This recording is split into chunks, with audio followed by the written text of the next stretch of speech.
দুজনে একটি অংশীদারি ব্যবসায় মোট লাভ হয় 1500 টাকা। রাজীবের মূলধন 6000 টাকা এবং লাভ হয় 900 টাকা। লাভ 900 টাকা হলে আফতাবের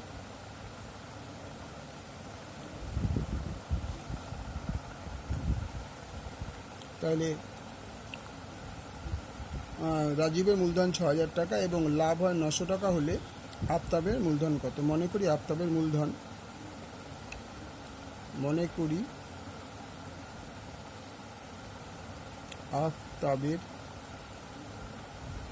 মূলধন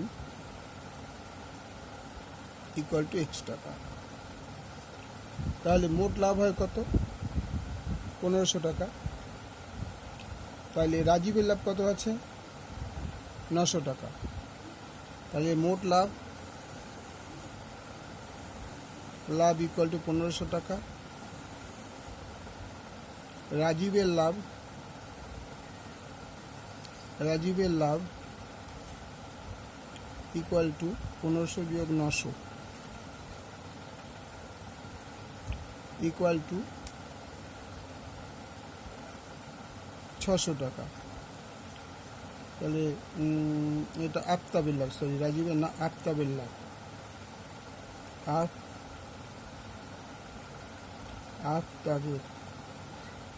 আফতাবের লাভ 600 টাকা। আর এখানে লিখে তো রাজীবের লাভ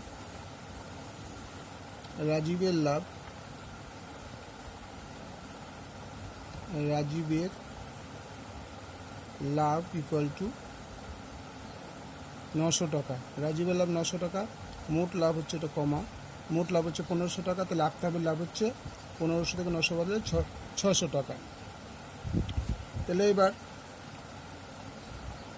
রাজীব ও আফতাবের মূলধনের অনুপাত। রাজীব ও আফতাবের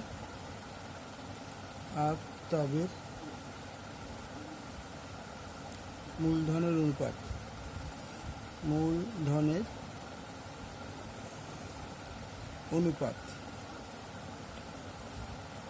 কত? মূলধনের অনুপাত 6000:X।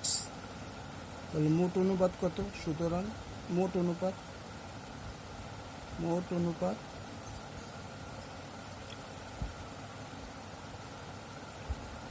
6000 plus X। মোট অনুপাত হয়ে গেল 6000 প্লাস X। তাহলে আফতাবের কি চেয়েছে? আফতাবের মূলধনটা কত? তাহলে আফতাবের মূলধন ইকুয়াল টু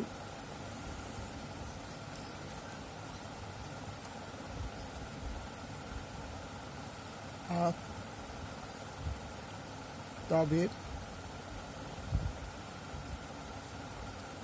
মূলধনের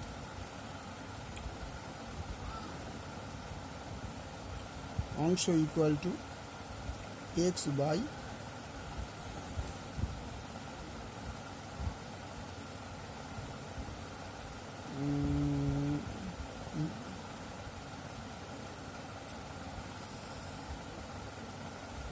রাজীব ও আফতাবের টাকা 1 বছর খাটবে।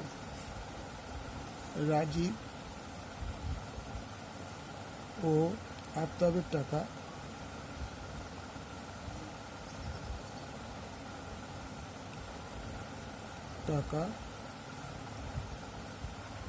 12 মাস খাটে।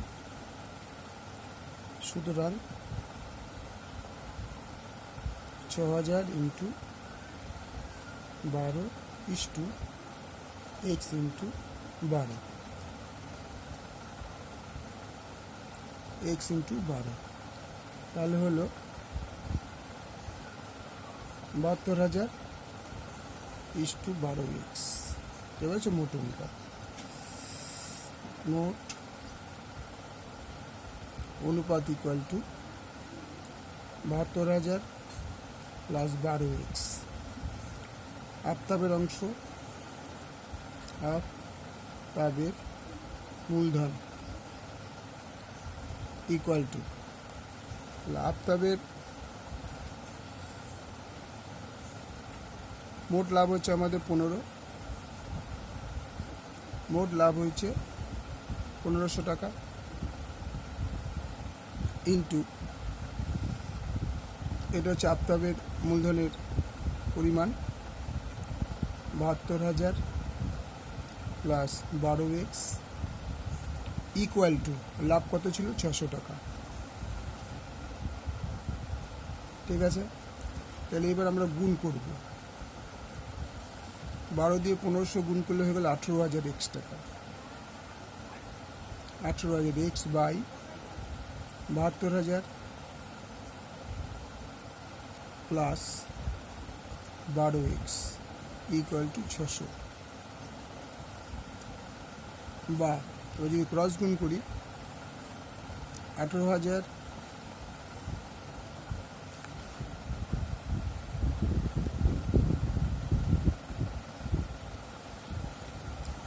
18,000x equal to 600 into 72,000 plus 12x।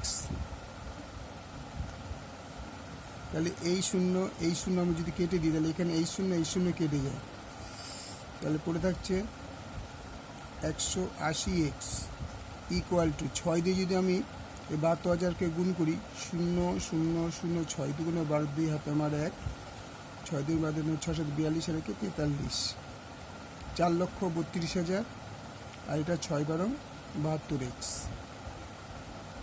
বা 180x minus 72x equal to 4 3 2 1 2 3, বা এটা বিয়োগ করলে কত হবে 8 হাতে মার 108 x ইজ ইকুয়াল টু 4 3 2 1 2 3, বা x is equal to 4 3 2 by 108।